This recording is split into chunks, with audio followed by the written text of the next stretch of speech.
नमस्कार, अपनों राजस्थान देखना मेरे साथ। मैं हूं शंकर दत्त पंत। खबरों की शुरुआत करते हैं। खबर जैसलमेर से है, जहां पर चिकित्सा एवं स्वास्थ्य सेवाओं में सुधार विकास के क्षेत्र में जिला कलेक्टर आशीष मोदी द्वारा किए जा रहे लगातार प्रयासों की बदौलत जैसलमेर जिले को भारत सरकार से बेहतर गुणवत्ता के लिए लक्ष्य सर्टिफिकेट प्रदान किया गया है।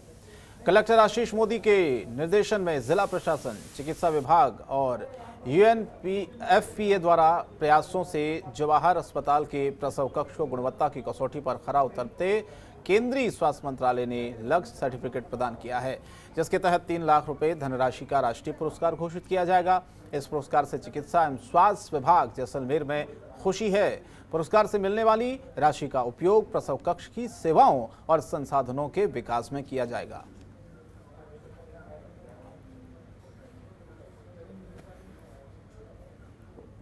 सर, हमें अभी लक्ष्य का सर्टिफिकेशन मिला है परसेंट, और हमने 92.1% के साथ में इसको हासिल किया है। ये हमारे समर्पण और निष्ठा की कह सकते हैं कि बस सराहना हुई है। हम खुश हैं। इस काम को हम इसी तरह जारी रखेंगे और आगे से आगे अच्छा करने का प्रयास करेंगे। Sir, it's a team work. हमें प्रशासन से लेकर के स्थानीय प्रशासन, हमारे जो लेबर रूम स्टाफ, सीएमएचओ साहब के वहाँ से जो कार्य लोग हैं, उन सब के सम्मिलित रूप से हम इसको हासिल कर पाए। पिछले कुछ समय से ज़िले में मातृत्व और शिशु हेल्थ की तरफ हमने काम किया था। पिछले लगभग 1 साल से हम इस डायरेक्शन में काम कर रहे हैं, जिसमें फील्ड लेवल फंक्शनरीज, एएनएम, आशा, आंगनवाड़ी वर्कर्स और जो हमारे सभी डॉक्टर्स हैं, सभी को इन्वॉल्व किया गया था। एक वृहद सर्वे किया गया था कि कितने ऐसे केसेस हैं जिसमें इंस्टीट्यूशनल डिलीवरी नहीं हो पा रही है। ये हमारे गुणवत्तापूर्वक प्रसूताओं को सेवा देने के लिए हमें लक्ष्य सर्टिफिकेट मिला है। इसमें सबसे फर्स्ट प्राइज वही है कि इन्फेक्शन को कंट्रोल करना है और हर तरह के पेशेंट को टैकल करना होगा। तो वो उसमें सब तरह की क्वालिटी देनी होगी हमको, दवाइयों के बारे में, इन्फेक्शन को कंट्रोल करने के लिए, और मतलब लेबर रूम को अच्छा सा मेंटेन करके रखने के लिए प्रसूताओं को सेवा देना ही हमारा लक्ष्य सर्टिफिकेट हमें मिला।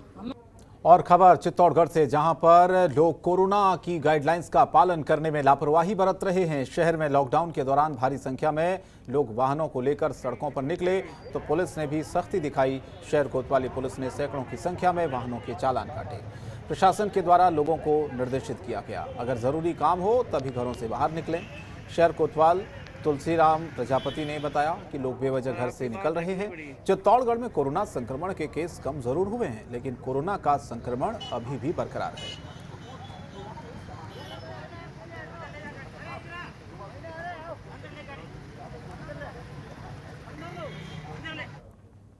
और खबर हनुमानगढ़ से, जहां पर जलदाय विभाग के अधिकारियों की आपसी कलह खुलकर अब सामने आने लगी है। वहीं एक तरफ कस्बे की जनता दूषित पेयजल को पीने के लिए मजबूर है। इस समस्या को लेकर जब अधिकारियों से शिकायत की जाती है तो अधिकारी एक दूसरे पर आरोप प्रत्यारोप लगाते हैं और इस आपसी लड़ाई का खामियाजा क्षेत्र की जनता भुगत रही है। लक्ष्यदाय विभाग के कनिष्ठ अभियंता कृष्ण धारीवाल ने सार्वजनिक रूप से प्रेस कॉन्फ्रेंस कर अधिशासी अभियंता ताराचंद पिलानिया पर भ्रष्टाचार व जनहित के कार्यों में रोड़ा अटकाने जैसे कई आरोप लगाए। कस्बे के नागरिकों की ओर से दूषित जल देने की शिकायतों के बाद प्रदर्शन के संदर्भ में उन्होंने अपनी स्थिति स्पष्ट करते हुए ये बात कही। कनिष्ठ अभियंता धारीवाल ने कहा है कि एग्जीक्यूटिव इंजीनियर कार्यालय में नियमों को ताक पर रखकर काम किए जा रहे हैं। उन्होंने अपने ही एग्जीक्यूटिव इंजीनियर ताराचंद पिलानिया पर भ्रष्टाचार के आरोप लगाते हुए कहा कि पेयजल योजनाओं के लिए आने वाले पैसे का दुरुपयोग किया। इतना ही नहीं, आमजन को साफ पेयजल पिलाने के उद्देश्य से जलदाय विभाग की डिग्गियों की सफाई का एस्टिमेट काफी समय से पहले दिया जा चुका है, लेकिन पिछले 6 से 7 साल से डिग्गियों की सफाई तक नहीं करवाई गई है। यही नहीं, धारीवाल ये आरोप लगाते हैं कि जनहित के कार्यों को नजरअंदाज किया जा रहा है। जूनियर इंजीनियर का ये आरोप है कि एग्जीक्यूटिव इंजीनियर ने उन पर कई गलत कार्यों के लिए दबाव बनाया, जिसे मना करने के बाद उन्हें प्रताड़ित किया जाने लगा। बहरहाल पूरा मामला उच्च अधिकारियों के संज्ञान में आया है।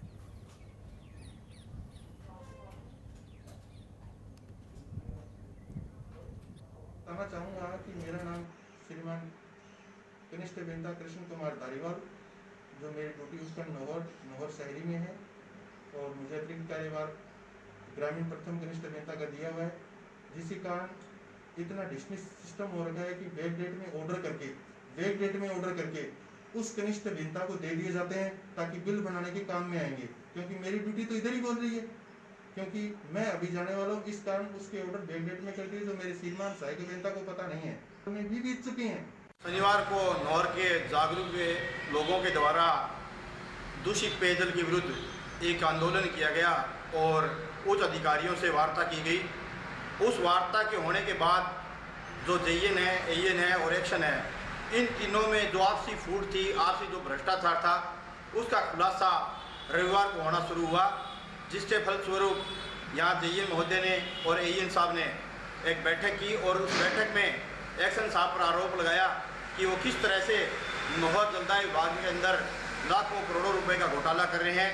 तो मैं सभी से निवेदन करना चाहूँगा कि जिस प्रकार इन लोगों ने आपस में एक दूसरे पर जो आरोप प्रत्यारोप लगाए हैं, तो निश्चित रूप से जलदाय विभाग के अंदर बहुत बड़ा भ्रष्टाचार हो रहा है और जो कि भ्रष्टाचार न तो शासन से छुपा हुआ है न प्रशासन से छुपा हुआ है। इसका मतलब जो यहाँ का स्थानीय शासन है, यहाँ के जो विधायक महोदय है, उनकी आंखों के नीचे ये सब हो रहा है। पहले जब आज से 3 वर्ष पूर्व जो भारतीय जनता पार्टी की सरकार थी, तो इन्हीं लोगों के द्वारा ये आरोप लगाए जाते थे कि अधिकारी इनके कहने में नहीं है, अधिकारी भ्रष्ट है, निकम्मे हैं और इनको यहाँ से निकालना चाहिए। लेकिन मैं आज उन्हीं शासन में बैठे लोगों के नुमाइंदों से पूछना चाहूँगा कि आज जब आप स्वयं हैं और इसी शहर के रहने वाले हैं, इसी शहर में आपका जन्म हुआ है, इस शहर के आप बेटे हैं। और कांकरोली पुलिस और आरके अस्पताल प्रशासन की गंभीर लापरवाही सामने आई है। राजसमंद शहर में जिसे 10 दिन पहले मृत समझकर अंतिम संस्कार कर दिया गया था, वो अब जिंदा घर लौट आया है, जिसके बाद परिजनों के साथ हर कोई चौंक गया है। भाई व बच्चे ने सिर तक मुंडवा लिए थे और घर पर 9 दिन से गम का माहौल था और इसी बीच रविवार शाम वो घर लौट आया तो हर कोई चौंक गया। अब सवाल उठ रहे हैं कि जिसे मृत समझकर अंतिम संस्कार करा दिया गया, आखिर वो कौन था? शव का न तो पोस्टमार्टम हुआ, न ही बिस्तरा रिपोर्ट ली। अब ऐसे में पुलिस कैसे पता करेगी कि जिसका अंतिम संस्कार कर दिया गया वो शख्स था कौन? इससे अस्पताल के साथ पुलिस सिस्टम पर भी सवाल खड़े होते हैं। दरअसल 11 मई को एक अज्ञात शव मिलने के बाद उसकी पहचान नहीं हो पाई थी। एक गुमशुदा व्यक्ति की रिपोर्ट दर्ज थी, जिसके परिजनों को बुलाकर बिना पहचान कराए शव को सौंप दिया गया और अंतिम संस्कार करा दिया गया। लेकिन अब ओमकार लाल वापस घर आ चुके हैं। उन्होंने बताया कि 11 मई को वो परिजनों को बताए बगैर ही उदयपुर चला गया था। तबीयत खराब होने पर उदयपुर अस्पताल में एडमिट था, जहां 4 दिन बाद छुट्टी दी गई तो रविवार को वो अपने घर राजसमंद लौटा।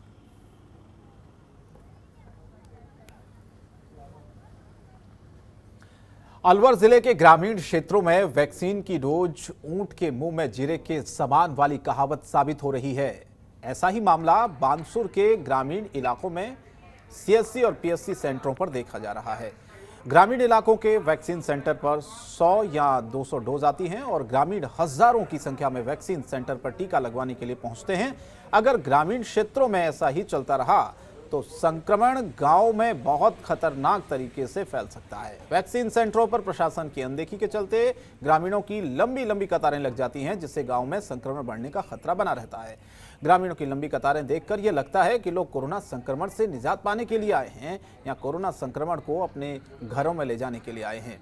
तो वैक्सीन लगवाने को लेकर लोग रोजाना वैक्सीन सेंटरों पर आते हैं और घंटों तक लाइन में खड़े होते हैं और बिना टीका लगवाए ही वापस चले जाते हैं, जिसे लेकर आम लोगों में अब गुस्सा भी है।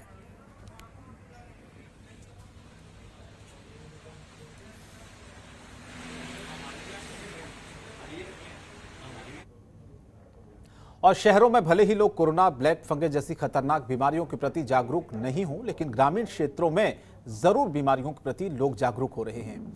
12 से नजदीक बड़ा गांव में कुछ ऐसा ही देखा जा रहा है, जहां गांव में पूरी तरह से सन्नाटा देखने को मिला है। बताया जा रहा है कि इस महामारी में गांव के लोगों ने गांव में महामारी न फैले, इसके लिए फालतू घर के बाहर ना निकलने का निर्णय लिया है। इसी के मद्देनजर अन्य गांवों की अपेक्षा बड़ा गांव में लोग घरों पर ही रहते हैं ताकि संक्रमण न फैले।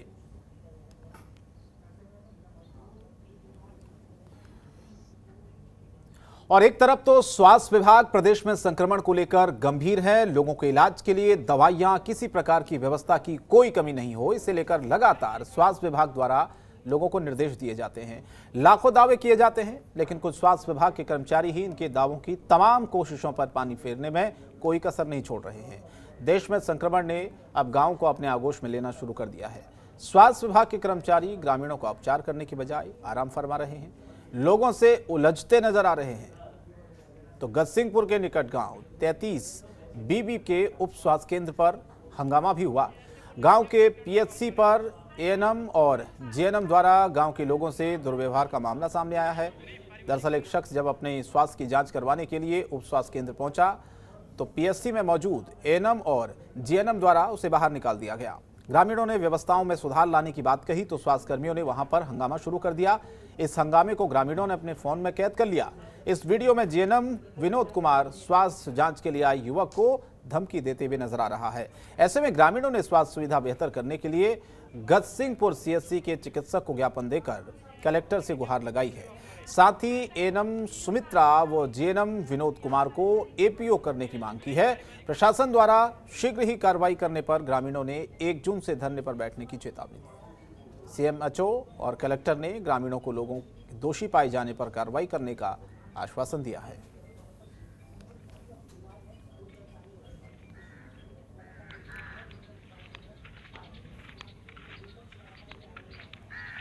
और राजस्थान में लॉकडाउन चल रहा है। उद्देश्य सिर्फ इतना सा है कि पिछले दिनों में कोरोना से कम हो रहे मामलों में और कमी आए। सरकार की गाइडलाइंस का पालन और वैक्सीनेशन ज्यादा से ज्यादा हो, यह सरकार का भी प्रयास है और लोग इसके लिए आगे भी आ रहे हैं। लेकिन कुछ कोरोना मित्रों की वजह से इस जंग में हम पिछड़ सकते हैं। ये बात इसलिए कहनी पड़ रही है क्योंकि ये तस्वीरें टोंक की आप देखिए। टोंक शहर की जैन नसिया में वैक्सीन शिविर का आयोजन हुआ। लोगों की जागरूकता शिविर में दिखी, लेकिन आयोजन करने वालों की अव्यवस्था के कारण यहां पर कोरोना संक्रमण का खतरा बढ़ता जा रहा है। शिविर के दौरान सोशल डिस्टेंसिंग की धज्जियां उड़ी है। टोंक शहर में जिला प्रशासन, पुलिस लगातार लोगों को समझाने की कोशिश कर रही है कि कोरोना प्रोटोकॉल का पालन करें, लेकिन कुछ जगहों की तस्वीरें हैरान कर रही हैं।